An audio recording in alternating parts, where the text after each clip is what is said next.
I wouldn't say that Galapagos is not for, travelers coming from China, but you have to understand, the place that you're going to, and the travel agents or the companies need to really educate the people as to what you can and cannot do. Welcome to a new episode of Most Memorable Journeys. My guest today is very far away, and he will be talking to us about a place that I would love to go. I've never managed, and I think maybe this would be the opportunity now to find out more about it and finally go. He is the marketing manager, director of marketing of Quasar Expeditions. He is a travel and hospitality executive, and he's a guide. I also read, because I'm a guide, and I always notice when somebody is a guide. And this is Fernando Diez. Welcome to Most Memorable Journeys. Thank you, Elizabeth. Thank you for having me. So you are sitting in Santiago at the moment, or you live in Santiago, right? Yes, I moved down here about 12 years ago. I have a family here, married to a beautiful Chilean woman, and I have 3 kids, all Chilean. But my family all lives back home, where I was basically born and raised in Ecuador. In the Galapagos Islands. So I lived there for most of my childhood and a good part of my adult life. And then I went to study. I did my university education in the United States, then came back to Ecuador, spent a few years there working in the family business in Quasar Expeditions. It's a family travel business. And then I moved to Chile again to do travel. I basically opened our Patagonia program here, but our bread and butter and what we've done for 37 years is Galapagos. That is our expertise. That's amazing. What I know about Galapagos, and I used to work for a company called Kuoni, which is a Swiss tour operator. And I think, if I remember well, one of my friends, my very good friend, Ruth, has been to Galapagos.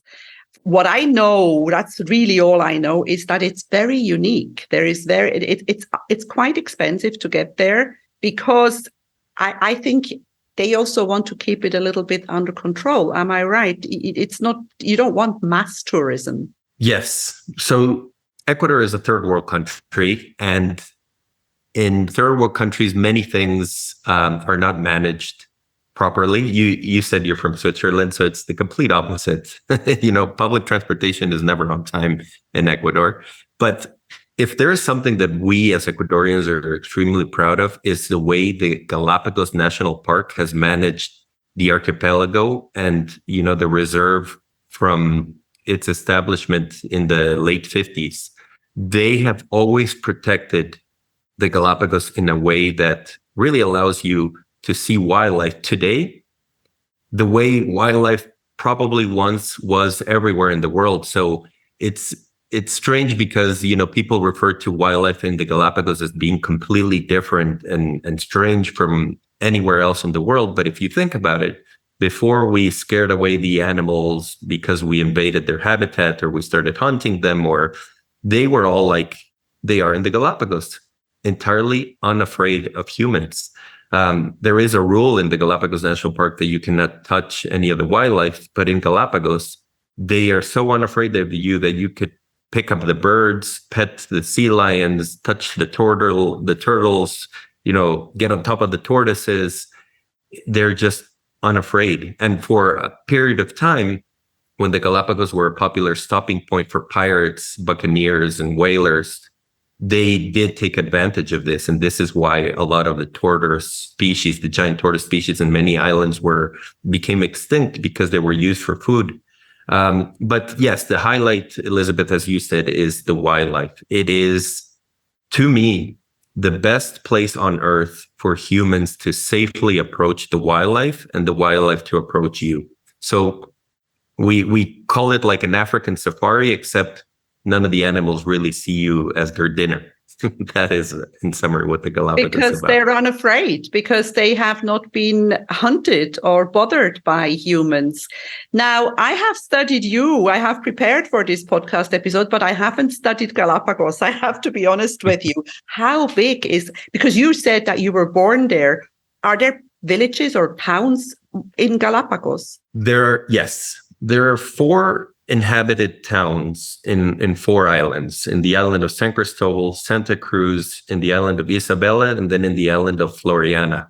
Now, the largest one is Santa Cruz, Puerto Ayora, which only has a population of about 20,000. Only about 30,000 people live in all of the Galapagos archipelago. So, still, that's a very low number of people for the size of our archipelago. And you have to consider that only 3% of the Galapagos is outside of the national park where people can actually live and establish towns. The rest, 97%, is pristine national park that can only be visited at certain times of day. No construction, nothing. It's just the land of the animals. Their habitat remains untouched, and we can only visit them at certain times of day following these set itineraries from the Galapagos National Park. So yes, there are places, that are inhabited. Still, it's very basic living. The islands don't really have potable water. It's a mixture of brackish water, which is salt water combined with fresh water. Electricity is powered by, generators that are run on fuel. There are big projects, to work with solar energy and wind turbines and things like that, but it still represents a very small percentage. So very basic living, but yes, there are several people living there today. Were your parents born there? No, they were born in mainland Ecuador, but it was, my mother in 1969. When she was just 16 years old, her biology professor told her about a magical place called Galapagos that was part of her own country. And she said it absolutely captivated her mind. Back then, there must have been only a couple of hundred people living in the islands. And there was a old Navy cargo ship that was being used, an old Navy battleship that was refit as a cargo vessel that would take supplies from the mainland to the Galapagos about every 15 days or so. So their professor got them, seats on that boat, and together with a group of friends, just at 16 years old, she tells me how difficult it was to convince her parents, to let a 16-year-old girl venture, into the wilds of the Galapagos. But they went on this Navy ship, and we have their photos of this trip. And back then, the Galapagos National Park had recently been established, but the guides that you see today, the trails, that was non-existent. It had just been declared a park, and that was about it. They were figuring out how to handle this. So the Navy ship would, as they would supply the towns with provisions, they would drop them off at a random spot in one of the islands and said, "We'll be back here at 5 p.m. Please be back. Here's a bag of oranges. Here's some water. Here's some sandwiches." And they were basically free to roam around the Galapagos, as Charles Darwin once did, centuries before. And what she saw there, and the wildlife, the pristine, untouched nature of the things she saw there, just stuck with her for forever. And after she came back from that trip, just thought of ways that she could make Galapagos a permanent part of her life. And it wasn't until she met my father about 10 years later.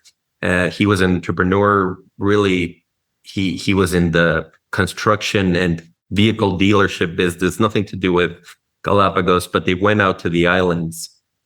He also fell in love with the islands, and they started Quasar, the first upscale cruise company in the Galapagos, to start in 1986. There was one other company that still exists today, but they ran a bigger boat with, basic accommodations, no air conditioning, not private facilities. And that's how basically Quasar started. And that's how we ended up in the Galapagos. What an amazing story. I mean, what an amazing woman who had this, going there at 16 and probably a little stubborn because she wouldn't let it go until she got her husband to start it. That's fantastic. So Quasar is one of the established companies in the Galapagos Islands. What kind of, have you ever had people on your tours or on your cruises that shouldn't have been there? Yes, definitely. And it all has to do with the expectations that I set and the reason why people go. We talked about, one of your sons who's studying in China. We had a group come from China, And culturally, there are just a lot of differences, right? And the way wildlife is treated in Galapagos, at least for this group of, Chinese tourists that came, they were completely oblivious of the fact that nature could be protected in such a way. So they wanted to touch all the animals. It was very challenging. And so I wouldn't say that Galapagos is not for, travelers coming from China, but you have to understand, the place that you're going to, and the travel agents or the companies need to really educate the people as to what you can and cannot do. Some people also think, the Galapagos is extremely strict when it comes to what, like, for example, you can't eat anything on the islands, not even like chocolate, bar of chocolate. You are only allowed to drink water. But the reason the animals are not begging for food when you go there is because nobody has ever fed the animals, and that nature has its own course, and we are just visitors that they know don't present any harm. And this is where this magical interaction happens, where, there could be two pairs of iguanas fighting, and they'll, knock against you because you're just, a visitor there. They have no reason to fear you. And that is what makes, the island so spectacular. And that's what really captivated my mom's mind, so many years ago. What else makes Galapagos so unique? I mean, what animal is the most fascinating for you on Galapagos? I would say probably three. One that I've only seen once in my life because it lives in an island very far north, and then two that are very commonly seen. So the first are the marine iguanas. So these marine iguanas, their ancestors is the regular green iguana that you find in South America, that you find in the coast of Ecuador. Most likely it floated to the Galapagos on logs. Maybe there was a flood and the iguana got, taken out to sea on a log, and they floated away and ended up in the Galapagos. And because the Galapagos are volcanic islands, there's very little vegetation. Constant, volcanic eruptions. So whatever vegetation is there can be wiped out, from one day to the next. So they had to learn to feed on sea algae. And the thing is, when the algae was short in supply or was dried up at the shores, they would need to find it deeper in the water. So they had to learn to swim and dive like fish to survive. So now you have these reptiles that change in color. They change in color to being completely black because, as reptiles that are cold-blooded, the black color favors their evolutionary survival, right? If they had to go in the water, which were, maybe 18, 17, 20 degrees, their blood would get so cold that the animals might die. So they needed to be the darker ones, survive longer, because they would, once out of the water, get warmer with the sun. And so now these iguanas are all black. Their tails got flatter because the tails are now used for propulsion. Their nails got long because they now cling onto the rocks, right? And they feed on sea algae. But because they consume the sea algae that's full of salt, they needed to develop glands that store the salt, and then they spit it out of their noses. So that same iguana that you see in the continent that was once the ancestor of these iguanas is completely different. And so it's evolution at work, and it's undeniable when you go to Galapagos and you see this. So that is one animal. The other one is the flightless cormorant. And cormorants you find pretty much everywhere in the world. In any of the coastal areas around the world, you'll find them. But what happened in Galapagos is, like, these cormorants that probably flew to the Galapagos made it their home. And because they did not have any predators in Galapagos, they had no need to fly. They got their food from the water. They eat fish, small fish. And because there were no predators, they didn't need to fly. So their wings over time atrophied, and these birds basically forgot how to fly. Now they're much better swimmers than any cormorant anywhere else in the world, because it solely relies on their swimming abilities to survive. But their wings no longer work. So you see these beautiful birds that open their wings, and it's just these two little stumps that are useless. And then finally, the last animal, which I've seen once, is the vampire finch. So it's a little finch, a bird that also exists in other places in the world. But this bird, because there was no fresh water, it had needed to get, liquids into its system. So it learned to poke out the feathers from seabirds and suck on their blood and that's how it gets its nutrients. So it's a bird that transformed to a vampire because of an evolutionary need. So that's how strange and beautiful the creatures are in Galapagos, and that's what makes the island so amazing. Wow, the first one you said was a marine iguana. That's what it's called. Yes. Yep. I mean, the way and how they adapted, what they did, what they needed to do to survive. I guess that's what we would all do. Even humans can sort of will have to, when you have no other choice. That's it. You either die or you adapt. Exactly. And wisdom teeth is just a perfect example. Generations ago, probably our great-grandparents or great-great-grandparents, they had, everybody came out with wisdom teeth. Now the younger generation, some are even born without wisdom teeth, right? Because we don't use them. And it's a very small example of evolution at work. And of course, in Galapagos, we're talking about 4 million years of evolution. So these are the changes that happen over the course of time. Amazing. The more I hear, the more I really, really need to go. Tell me, how do people book? Do you work with tour operators, or do people book directly with you? How do people buy a trip with Quasar Expeditions? Both. So we work with travel agencies and tour operators from pretty much all over the world. So depending on where you live and how comfortable you may be with booking online, most of our guests do prefer to book directly with, our team. The advantage of doing that is, you are talking with the owners and operators of the ships. The expectations that we set are absolutely on dot, right? Because we experience this day in and day out and know our product extremely well. And we do a great job of really telling you if the Galapagos is a good fit for you and if Quasar is a good fit for you, because to be completely honest, we're not a great fit for everybody. Some people might, these are luxury cruises, but their perception of luxury might be something more in lines of what they experience in the Mediterranean, where it's all about what happens on the ship.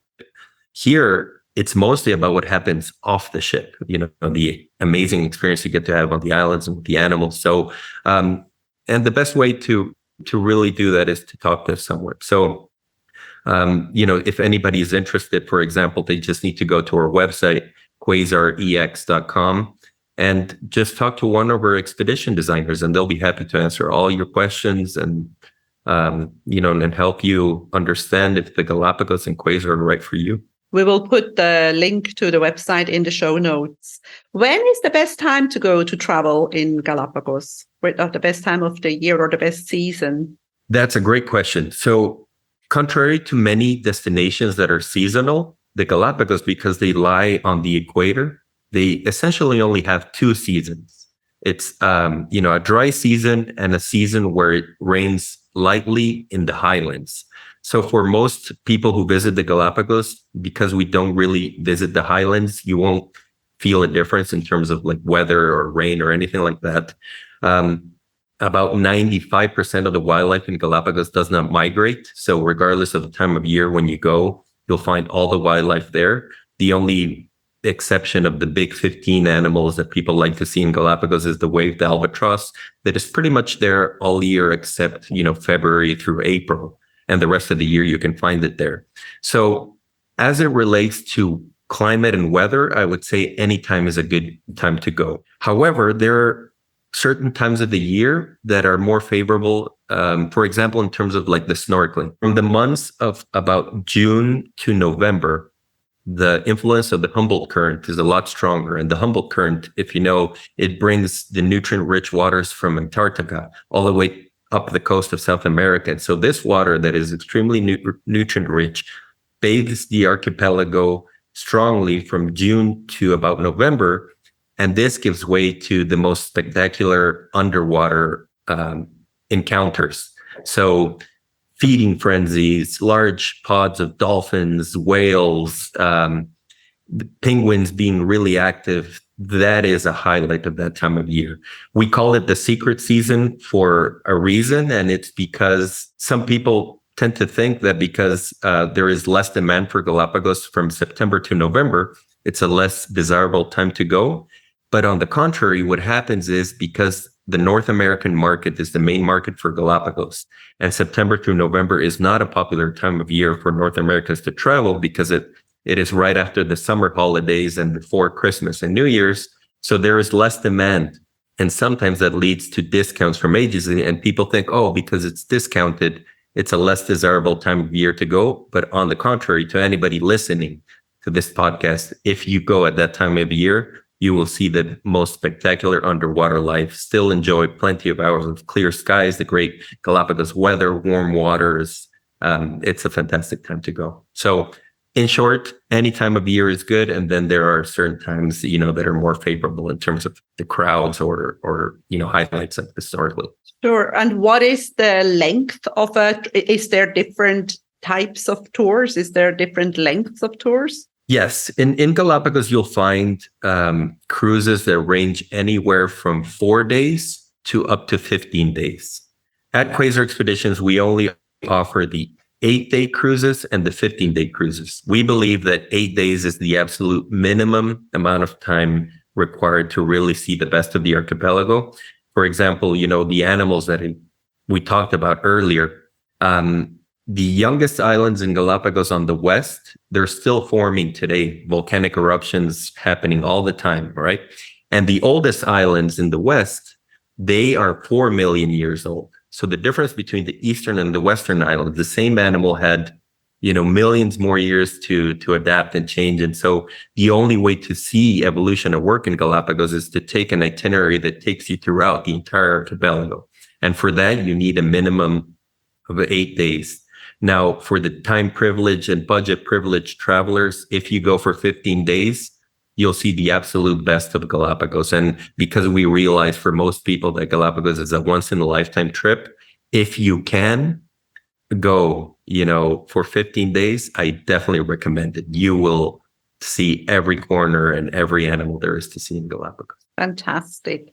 Now, you have another passion because you live in Chile and you also do trips in Patagonia. Tell us a little bit about that.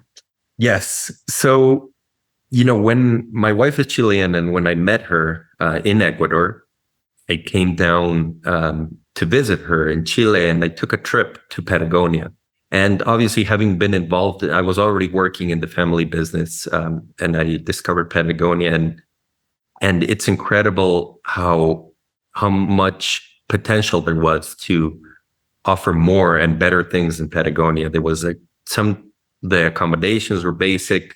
Some of the excursions offered were basic. The way to explore was very basic. And so I basically opened, Quasar's Patagonia programs together with a business partner here in Chile. And today we take people in the same sort of safari style approach that we have in the Galapagos, but obviously adapted to Patagonia. Now here, it's an overland expedition. So these are not cruises, but essentially the concept remains the same of having, an expert guide take you across these beautiful national parks, seeing the wildlife, seeing, the landscapes, doing all the excursions, exploring the ice, seeing the pumas, basically immersing yourself in this destination, even getting to know the local traditions, because Patagonia for a long time was a very important economic center for Chile and Argentina with the cattle farming. And that is part of the history of Patagonia. So we don't only immerse you in the natural aspect of it, but also, in the cultural part. So these journeys, they also range anywhere from 6 to up to 14 days in this part of the world. And we take you to explore these two beautiful national parks that are right next to each other and that have something very different from Galapagos, but equally as beautiful. Charles Darwin actually spent 1 year in Patagonia before sailing north to the Galapagos in the voyage of the Beagle. So as the man of science, he also fell in love with the place. And, when I saw it for the first time, I understood why. I can hear when I listen to you that you like both places just as much because you talk about them with a lot of passion. And now you said that you studied in the US. Where about did you study? Yes, I graduated from an American school in Ecuador, and then I studied at the University of Notre Dame, which is about an hour south of the city of Chicago in the state of Indiana. I studied there for 4.5 years, and then I did one semester abroad in Rome, which is fantastic. So I learned some Italian there too. But yes, I spent my university years in the United States, and shortly after graduating, I came back and started working at the family business. And you enjoyed living in Rome for that year? Oh, yes, absolutely. Did you go anywhere else in Europe? Did you travel around? I did. I traveled quite a bit. This was in the beginning of the 2000s, and the low-cost airlines were already buoyant. So it was extremely cheap. Sometimes we would joke it was less expensive to fly to Paris than it was to stay for the weekend, in Rome. And so we had friends or somebody had an acquaintance, so we didn't pay for hotels, but I got to travel all over Europe. I explored a lot of France, a lot of Germany, parts of Switzerland, all of Italy, the United Kingdom, the Netherlands. So yes, I was fortunate to be able to travel a bit around Europe at that time. And do you have a favorite place in Europe? It's difficult. I know I don't like this question. That's a good I always question. make sure I hate the question, but I ask it myself because so many places are beautiful and I think it's very difficult to choose. Yeah. Rome is obviously extremely special for me because I studied there, and just the history of the place is so fascinating. We were young there, and so we would go out maybe for a party, and then walking home in front of the Colosseum, in front of St. Peter's. It's just the majesty of the construction in the city, and the history is just fascinating to me. Plus, amazing food. And then I also had a very special connection with Lugano. I don't know if you've been in Switzerland. Yes. Yeah. I visited the Lugano when I was living in Rome, and it is fantastic because everybody spoke Italian, so the language was extremely easy. Of course, everybody in Switzerland also speaks English, but language was not a problem. The food was still fantastic, but it was so organized. And coming from Italy, where it was pretty chaotic, at least when I was there were strikes all the time. So I really enjoyed that. And then it just happened that a few years ago, the Adventure Travel Trade Association had a trade show there. And I got to go back after many years, still pleasantly surprised at how beautiful the place is, how tranquil it is right at the edge of the lake, right? I would say those are some of my favorite places. I do agree with Rome, though. I mean, no matter what a mess it is sometimes, and especially in the summer when it's really, really busy, but it's such as this magical, as you say, when you walk around or when you walk home from dinner, when the lights are on, and when it is very, very beautiful in Rome. I agree with you. And you just reminded, I had made a note, but I was going to forget, because you mentioned the Adventure Travel Trade Association, because you're involved in that. What is that? Yes. So the ATTA it's the largest congregation of adventure tour operators. And so it's an association where members from all over the world unite under this umbrella that is the ATTA. You basically, pay a membership to be part of this community, but you get to interact, share information, do webinars, they host events, and it's basically a way to connect and boost the adventure travel segment from all over the world. And so they host a summit, the Adventure Travel World Summit, every year in a different city, in different parts of the world. That year it was in Lugano. Last year it was in Hokkaido in Japan. Next year it's going to be in Panama. So it's really interesting. We get to travel the world and get together with this fantastic community to share ideas and really make the adventure travel tourism sector better, because it employs 1 in every 11 people in the world are directly or indirectly employed by the adventure travel tourism sector. So it's huge. Wow, wow. Because now while you were talking, I was thinking, I mean, adventure travel is many things. It's not just cruising in Galapagos. It can be all sorts of hiking tours or all sorts, whatever has to do with adventure. And adventure is a very big word, really. Yeah. The members from the ATTA, you have everything from cruise companies to day tour operators, rafting companies, mountain biking companies, you name it. It's a huge word. Yeah. Very interesting. I was just now, you mentioned the word Zoom, and Zoom always reminds me of COVID, the times of, when we were all locked up. What did you do? It must have been very difficult, because it's not, you cannot go online and travel suddenly. What must have been quite a hard time for Quasar and all the travel business. Yes, it was an extremely, extremely tough time. We probably, our industry, the fitness industry, and probably can think of only a handful of others that were so deeply affected by COVID, from one day to the next. I remember we were in a meeting in Ecuador with the team. We were actually in training workshops. COVID was obviously buzzing, that the issue, and we heard that Ecuador might close its borders. And we couldn't risk having people be stuck in Ecuador. So we were the first cruise company to actually cancel that week's cruise, bring people to port and get them out of Ecuador. In the industry, they said we were causing an unnecessary panic. But 2 days later, the government shut down the borders, and we were the only company that had, evacuated people while there were still flights, while there was no chaos. So I think from the beginning, we dealt with COVID in the best way possible, regarding the circumstances. But it was a horrible time, for Galapagos was closed. It was only officially closed for about 6 months before the government opened it for tourism again.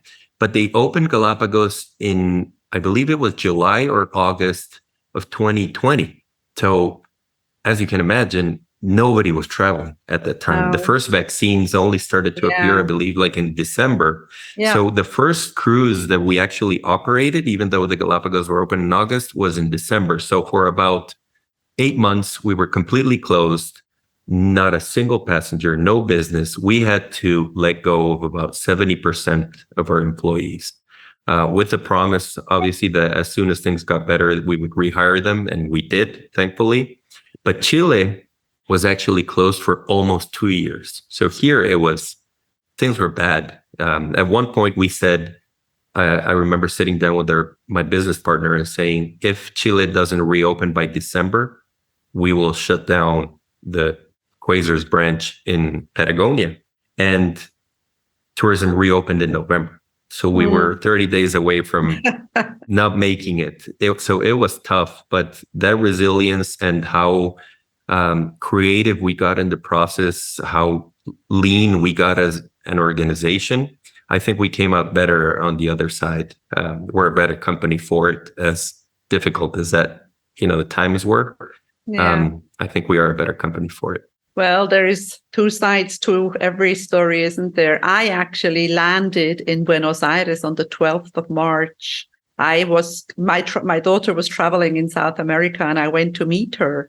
And we went on a walking tour on the 13th, and I was told that on the 16th, the country was going to close down. So I had to escape, and I had to find a flight. And I spent the rest of the walking tour trying to call Swiss Airlines, which was hard. Anyway, I made it out. I made it to Switzerland, and I finally made it to Cyprus. And I was one of the first people who was quarantined for 2 weeks in a hotel here on the island when I arrived. It was crazy times. I mean, when we look back now, we didn't know what was going to happen. We thought we were all going to die.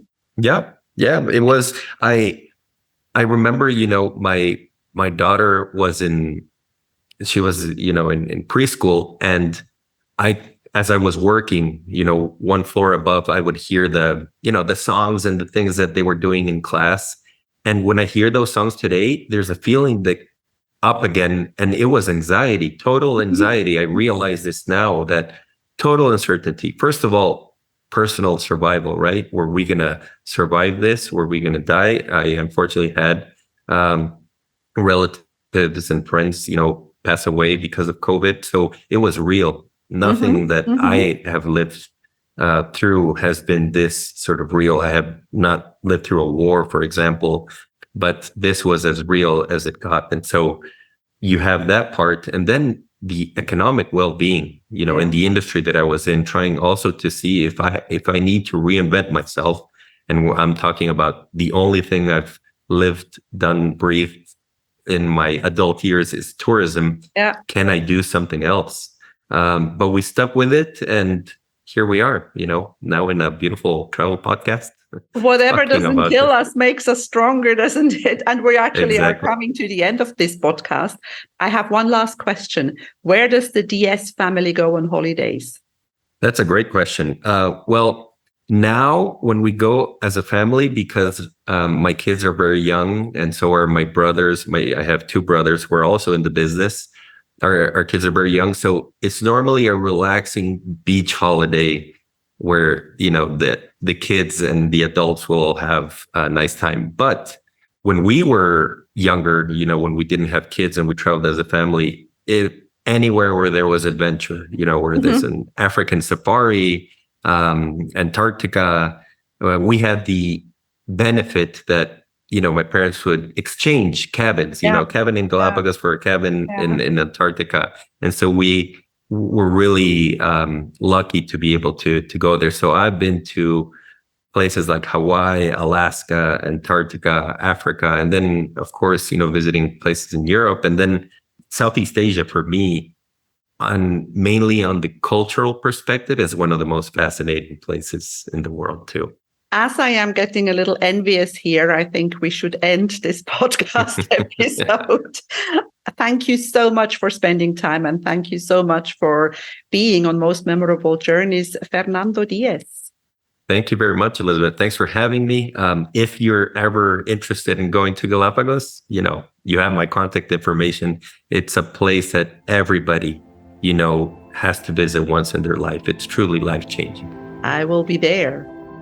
If you enjoy my podcast, please like, share, and subscribe to my channel. You will find all the information in the show notes.